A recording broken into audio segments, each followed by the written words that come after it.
The world's largest pork producer, Smithfield Foods, is a U.S. company, but it might not stay that way now that a Chinese company is making moves to buy it. The sale, of course, is not approved yet, and U.S. lawmakers are still looking at what the takeover could mean for the U.S. food market. In this On Assignment Rewind, VOA agriculture reporter Steve Baragona talks with our Doug Bernard about the concerns involved, as well as trends in the farming industry as a whole. Let's take a look. You've been on large-scale farms, you've been on very small-scale farms. What are the things that you notice that are different about these two operations? Well, you know, with a small farm, this is kind of what we think of as your quintessential farm. And the large farms are definitely, you know, it's more of an industrial kind of operation. You've got, you know, hundreds, thousands of animals inside a building. The building is, you know, to a certain extent climate controlled. The disposal of waste is controlled. It doesn't feel like what you think of as a farm. Now, what we think of as a farm, you know, there's a certain element of romanticism that we have to this kind of mythical past. Simple life, pastoral setting, gentleman farmer, that sort of thing. That's the idea.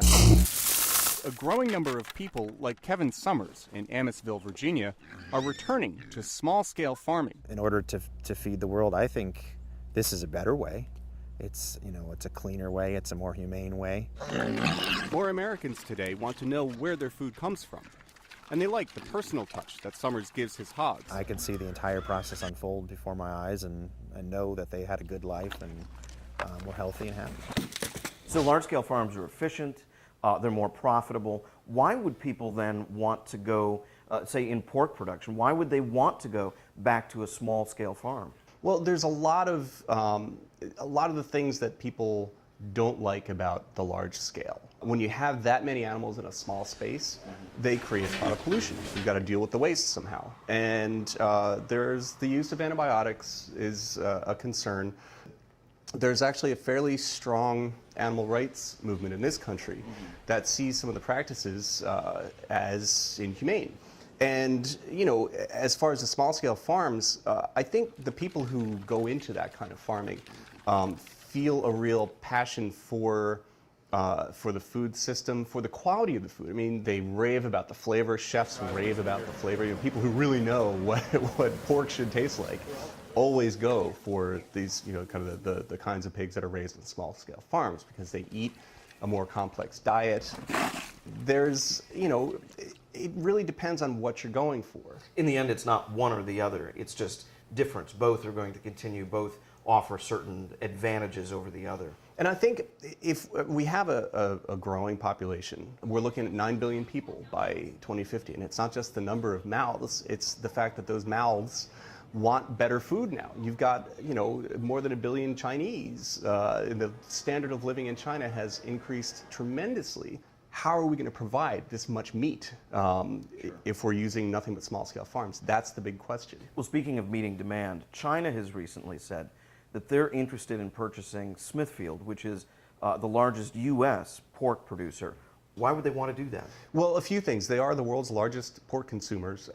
I've seen estimates that China consumes half of the world's pork. So getting a company like Smithfield would be a real asset for them because Smithfield is the world's largest pork producer. So they have huge technologies of scale or economies of scale. So they can produce a large amount for inexpensively.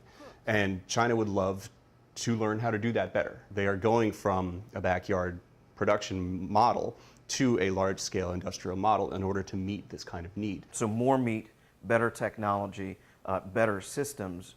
So will they acquire Smithfield? There was a hearing on Capitol Hill that looked at this and said there was a lot of skepticism from the senators at this hearing, a lot of skepticism. There are concerns that the Chinese will do as they have done very successfully in other industries. They will adopt this technology and export to our largest pork consumer, Japan, which is, of course, right next door to China. This is potentially a food security issue for the U.S. Would China buy Smithfield and then export all of Smithfield's pork to China, thereby raising the price of pork in the U.S.? There are folks who raise food safety concerns. certainly been problems with food safety in China, and having a Chinese company in charge of a U.S. company raises concerns, although people say that, well, they'd still be subject to all the U.S. laws on food safety. It's something that raises concerns. VOA agriculture reporter Steve Baragona. Hong Kong-based Shengwei International has made a $4.7 billion offer to buy Smithfield Foods. But this story has taken a new twist.